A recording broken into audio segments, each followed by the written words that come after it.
Shri Krishna Parabrahmane Namaha. Today I want to go through Be Friendly Your Mind, the topic. After the prayer. Vakratunda Mahakaya Koti Surya Sama Prabha Nirvignam Kuru Me Deva Sarvakaryeshu Sarvada. Sometimes we don't even know it's happening. We go from one thought to the next, innocently mulling over an issue. Maybe you are debating whether a text you received from a friend was off tone, or you may be away making calculated decisions about your next career move. Your mind can't really help itself. It's completely natural. It's your mind's job to think thoughts, but then you find yourself churning over the same issue again and again, and it's running your focus, soaring your mood, and interrupting your sleep, which means you might be ruminating yourself into a lather. The cause. Possibly it's that you are denying your inner voice. It's inevitable that our minds will toil over a decision here and there, but if an issue has been taking up an unnecessary amount of mental energy, it could be that you are not listening to the most important person in your life. A ruminating mind can actually be your ally. It's stirring up shit for a reason, telling you that something might not be right. The problem is that we distract ourselves from this inner voice by unnecessarily scrolling through our phones or filling our ski schedules to the max. And by doing this, we neglect the part of that voice that might actually have the answers. Until we have given the mind space to distill whatever issue we are dealing with, it will continue to invade our mental energy. Once we can lean into what our gut is telling us and what our emotions are pleading to let us know, the ruminating mind will more likely subside. Rather than getting frustrated with the ongoing mental race track, try to do the opposite. If your mind is shouting so loud that you can't focus, hear it out. Take a minute or an hour to sit with it. Hand it a microphone. There are some tips. Calm your mind, release fear, and get to the bottom of your authentic self. Now, listen to your inner whispers. Consider this. Your mind has two parts, the chatty mind and observing mind. The chatty mind is the mode that we often associate with business, rumination, and anxiety. We call it the monkey mind. It unintentionally goes from thought to thought faster than we can even digest. The observing mind, on the other hand, simply observes what the chatty mind is doing. It sounds something like this. Okay, now you are stressing out. that work deadline. Now you are thinking about that argument that really upset you and what to do next. Now you are wondering what to make for dinner. The observing mind notices that the chatty mind is running off, and that is half of the battle.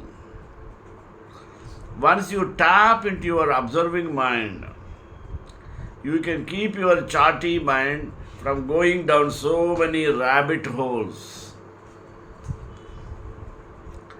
The observing mind is like a muscle. The more you use it, the more weight it can hold. So, when the observing mind catches the chatty mind being chatty, you can calm it right down and bring yourself back into the present, which gets you out of that swirling headspace, even if just for a few seconds. It's like your mind catches the chatty mind being chatty. You can calm it right down and bring yourself back into the present, which gets you out of the swirling headspace, even if just for few seconds. It's like your mind catching a breath of fresh air, and that allows you to become not only more present to the mind but also more actually aware of what it is saying. It allows you to tap into the wisdom you already have. One, breathe.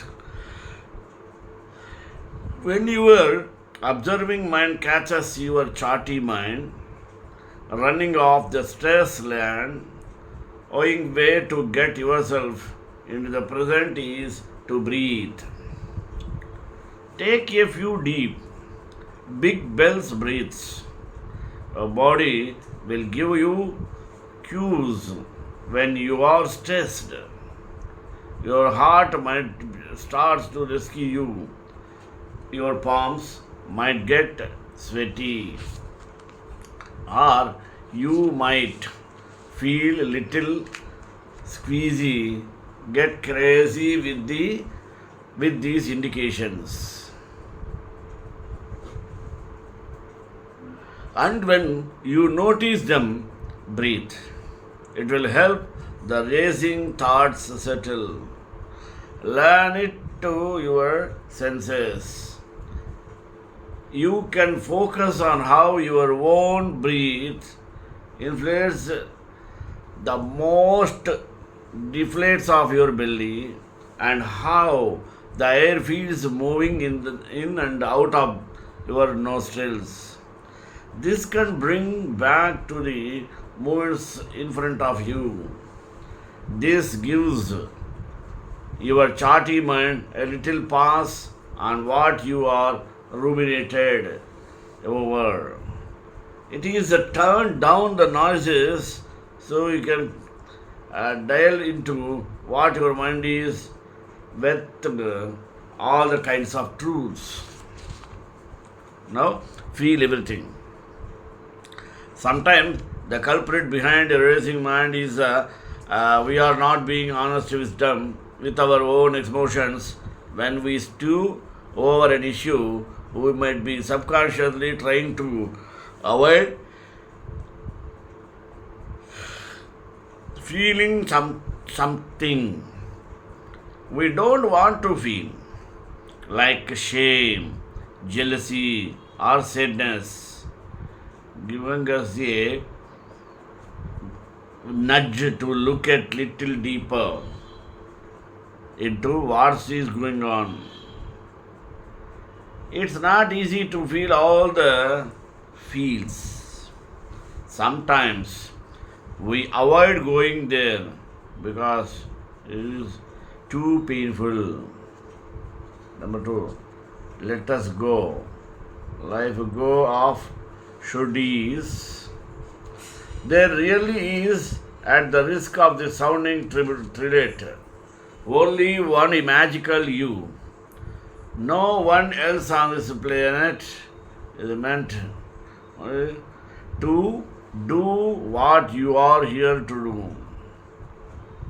The who you are here to do, the more your own fort, which is nil at the core, which is at par easy to the less your mind will get the best of you.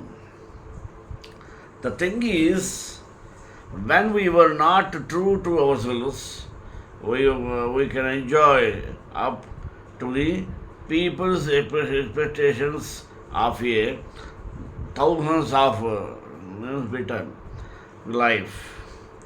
Think about the last time you found yourself in a ruminating tailspin. It's more likely than not the utter heaver a few should on the mental record. Catch your chatty mind when you find you are on this path and use your observing mind to stop this kind of work or thinking insult tracks. Work toward actions that reflect what is important to you. And once you do that, your mind will over time stop shifting them. Over time, stop the things that matters to others and rescues on what you want for self. Prioritizing relaxing. Relaxation is another great tool to clear the swimming bullshit that is clouding the real inner you. And here is the kicker. Relaxing is productive. When the kitchen somebody asked about these relaxing method. When you relax, it activates your parasympathetic nervous system, which helps you better handle stress, crabbery, and calm the chatty mind. Back in the day, our sympathetic nervous system, responsible for our fight or flight response, was activated. Yet we was activated if we were properly under treat. We now properly under a threat, but nowadays it's triggered by much smaller stimuli. Argument occurred. Partner the welcome of pointing out another work email or the intimidating length of our own to do faster. When we are accepting or activate the parasympathetic nervous system, remember by relaxing we actually to be less comfort, stress and management to negative thinking. Now take action. Another way to slow down the Chaitanya mind is worth action.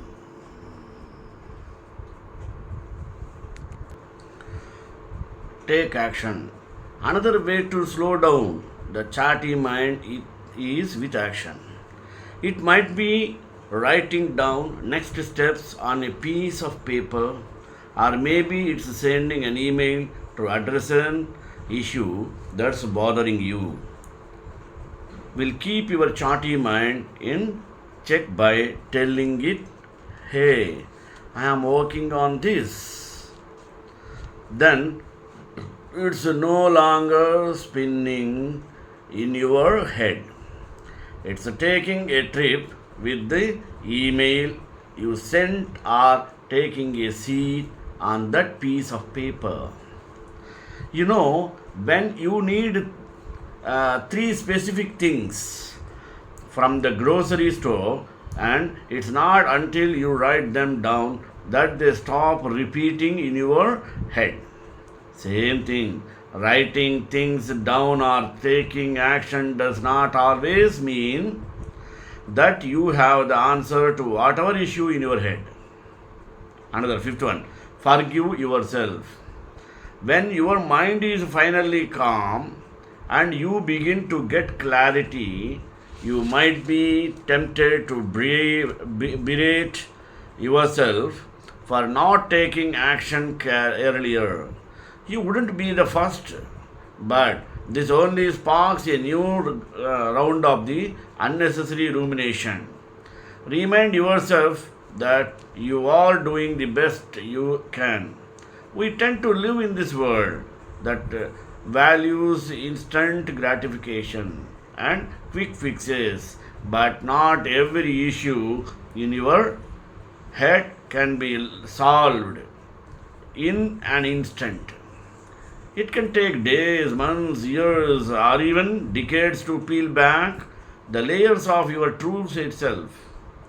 But once you start hearing yourself out and taking those next steps, you are on a way to a more authentic version of you, and the chatty mind will start to subside. A ruminating mind is simply calling out for our love. We will forever have thoughts and get tripped on certain issues, but when we catch our chatty mind, it can help us to deal with patient with yourself. There is no destination in finding your authentic self. It's a process. Befriending involves being curious, friendly, and kind, and is a capacity that we can all develop toward ourselves and our experiences. It is available to all of us and is the home where our heart and minds dwell. Although befriending compassion, joy, and equanimity are interwoven, befriending is the foundation for the other three. The only arise when we can establish a relationship of caring curiosity with all experiences. Developing the capacity to befriend does not mean that that have to like the painful or difficult. When we learn to stand near to it and befriend it without being overwhelmed, we become free to explore the landscape of the difficult.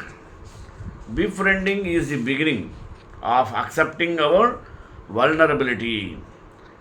It is a fading of the familiar strategies and mechanisms of avoidance that are triggered by our fears of vulnerability and our concerns about worth, lovability, and abilities.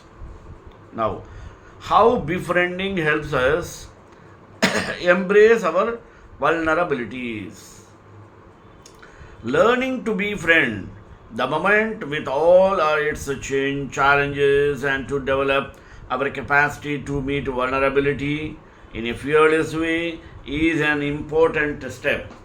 This attitude of caring curiosity is taught through the language and guidance of skilled mindfulness teachers, encouraging a gentle, interested, and tender exploration of physical and physiological pain. Participants in mindfulness training discovered that it is increasingly possible to approach the personal story of grief, pain, depression, and hopelessness with care and curiosity. During group dialogue, in a mindfulness courage, one can discover that what they had thought was only their personal story of distress is actually a universal story of vulnerability.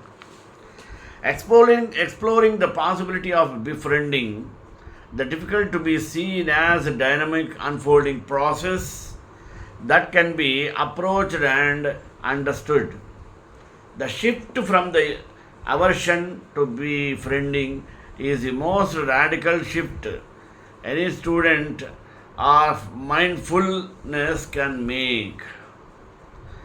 Befriending is the primary attitude that students learn to return to again students and again in the midst of all habits that mindfulness reveals. It is a challenging lessons to learn, yet it is also a practice. It can be incredibly empowering to realize that we can find kindness towards ourselves, others, and our experiences in the midst of the bodily pain, challenging thoughts and emotions, and seemingly overwhelming life situations. Friendly curiosity does not necessarily change the contents of our experience. The difference difficult is not automatically transformed into something pleasant. What is transformed, however, is the climate of our mind. The mind rooted in kindness powerfully impacts on our experience. The difficulty is not additionally transformed into something, however, is a client of our mind, the eliminator of our mind. The mind rooted in kindness powerfully impacts our experience as aversion begins to soften. The difficult becomes approachable. Friendly curiosity does not necessarily change the contents of our own experiences. The difficulty is not automatically transformed into the something pleasant. What is transformed, however, is the climax of our mind. It is possible to approach the difficult with a cold glare of attention. However, this can be disguised aversion or skepticism. It is possible to engage with the same difficulty with a genuine willingness to touch it with an attentiveness that is tender, interested, and kind. This befriends the moment and all it holds. Instead of aversion or trying to fix, befriending is a radically different approach of mind and orthogonal rotation of mind, a way of being with that enables a transformation.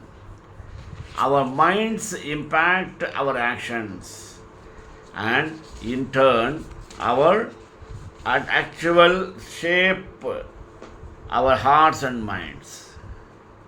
There will be always be opportunities for us to renew our intention to be friended. It is not as if difficulties or aversion will cease. There will be ample opportunities to practice befriending in life, especially as aging inevitably brings with its illness and physical limitations, and difficult events will continue to present themselves. Befriending is a capacity that deepens with practice the intrinsic capacity to be friendly with our experience is reawakened and increasingly available to us in time of difficulty and in times of meaning, connection, and love. Next, mindfulness exercise. Befriending the life you are living. Pause for a moment and sense what is happening in your body and mind. What is your happening around you? Quite intentionally adopt a posture that has a sense of openness, care, and dignity. 2. Attending to your body, sense how your body feels touching the chair, the sun touch on the air in your skin, any sensations in the face and shoulders. You might begin to sense what your mood is, perhaps tired, restless, or calm. The background whisper of thoughts or images become of thoughts and images are discernible. You may discover yourself becoming a sensitized. 3. Take a moment to stand back, be still. Turning your attention to the life of the body with to curiosity, patience, and care, how the much air and your clothing are touching your skin, the sounds you are hearing, the sense of the posture of your spine, and expression on your face. The placing of your hands. Be mindful of the places in your body and that are well and sense the easefulness of those places. 4. Expand your attention to the places in your the body feel contracted or painful. Explore what it is to tend to those places with care, curiosity, and kindness. 5. Now, if it is helpful, say a few phrases under breathe. Not trying to change anything, just saying the phrases and seeking how things are for contented and peaceful, caring and kind. This is what expected. 6. Continue with this for as long as it feels appropriate. With your body as an anchor, be mindful of how the sensations are moment to moment, ebbing and flowing. Explore what it is to steady. The attention is drawn elsewhere. Bring the same simple knowing or returning once more to an awareness of the body of the moment just as it is, without demand or expectation. 7th one. Sense what it is to expand your attention is to include the thoughts, images, and mood present in this moment, including the difficult, unpleasant ones that you are prone to attentiveness. It is to be helpful. Again, bring forward it the same caring, safe, and well, contented to and peaceful, caring and kind. Remember, this is not about change what is purest, but about purest. Remember, this is not about changing what is present, but about cultivating our capacity to befriend what is present. It is not about having a particular feeling, but about strengthening our capacity to care for what is present. Finally, 9th one. As you bring the practice to close, form an intention to continue to practice in the midst of your day-to-day life. Shri Kantaya Kalyana Nidhe Nidhiram Kivekanvasa Srivasaya Mangala Sastra Padacharya Sarva Esha Urvai Racharya Yastu Mangalam.